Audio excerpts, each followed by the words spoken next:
দেশের মানুষ কিন্তু শুধু পুলিশ পর্যন্তই জানে যে কোনো কিছু হইলে, ক্রাইম হইলে মানুষ পুলিশের কাছে যাবে। হ্যাঁ, আর সর্বোচ্চটা জানে কি, ডিবি, ডিটেকটিভ ব্রাঞ্চ। কিন্তু আরও যে কিছু আছে, মানে আরও যে কিছু সংস্থা আছে যারা পুরো বাংলাদেশকে চালায়, এটা সাধারণ মানুষ বুঝে না। কিন্তু আমি এটা আজকে বলতেছি, পুলিশ হচ্ছে একটা আই ওয়াশ।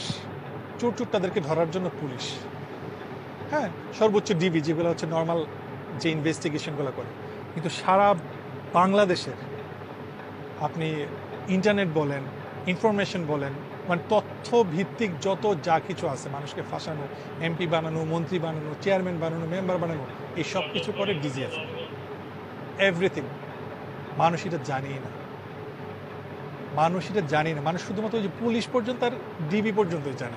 আরও যে সংস্থা আছে, ডিজিএফআই, এনএসআই, এসএসএফ, ওই সম্বন্ধে মানুষের কোনো আইডিয়াই নাই। তারপর যে অফিসারটা ছিল সে বলতেছে যে আমি র্যাবে ছিলাম 7 বছর 8 বছর, তো বুঝেনি তো, আমি কাজ করতে চাই না, কিন্তু প্রধানমন্ত্রী তো আমার ছাড়তে চায় না, এভাবে বলছে কথাটা। আমি র্যাবে যখন ছিলাম আমি চেয়েছিলাম যে আমি রিটায়ারমেন্টে যাব, তো প্রধানমন্ত্রী তো আমার ছাড়তে চায় না, তোর প্রধানমন্ত্রী আমার এই না ডিজিএফআইতে ঢোকেন, এটা ওনার মুখের কথা। তো বলতেছে এই জন্য আমি এখানে, তো বুঝুন তো কত প্রিয় আমি প্রধানমন্ত্রী আমার, এইভাবে বলতেছে, খুব প্রাউডলি বলতেছে। আর বাকি অফিসারগুলো তো বলতেছিল এতজনকে মারছে, এনকাউন্টার করছে, খুব প্রাউডলি। ওনাদের ফেসের মধ্যে কোনো ইয়ে নাই, অনুশোচনা বোধ নাই যে এতগুলো মানুষকে মারছে, এতগুলো মায়ের বুক খালি করছে, এতগুলা সন্তানের বাবাকে মারছে, অনেক মানুষ, হিসাব ছাড়া সেটা। এবং সবার একটা ধারণা যে ডিজিএফআই এর মেইন হেডকোয়ার্টারটা হচ্ছে এই যে 14 তলা বিল্ডিংটা গ্লাসের, ওইটা কি মনে করছে যায় না ঘর।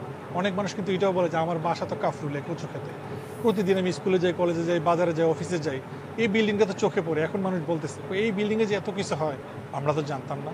এই যে এই সরকার পরিবর্তনের পরে মানুষজন যখন কথাবার্তা উঠতেছে আয়নাঘর নিয়ে, তখন কিন্তু মানুষজন এই ব্যাপারগুলো নিয়ে কথা বলছে। কিন্তু আমার বিশ্বাস সারা বাংলাদেশ তো অনেক জায়গায় ওদের এই এই টর্চার সেলগুলো আছে, গোপন সেলগুলো আছে, কিন্তু অন্যতম হচ্ছে এইটা, যেটাতে আমি ছিলাম, আমার যেটা মনে হয়েছে, কারণ এটা পুরাতন বাড়ি, এইটা যদি কেউ ফাইন্ড আউট করতে পারে।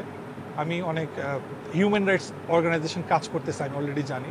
আমি তাদেরকে বিনীতভাবে অনুরোধ করতে চাই যে আপনারা প্লিজ এই জায়গাটাতে একটু দেখুন, ওই যে ওইটা ভুলে যান, 14 তলা বিল্ডিং, আয়নাঘর, কচু ক্ষেত, ওইটা ভুলে যান, আপনারা ওইটা জায়গাটায় যান। সিরাজ খালেদা মেমোরিয়াল হসপিটালের পাশে, সামনেই টেসের সাথের যে বিল্ডিংটা, পুরাতন বিল্ডিংটা, 2 তলা একটা বাড়ি, ওইখানে যান।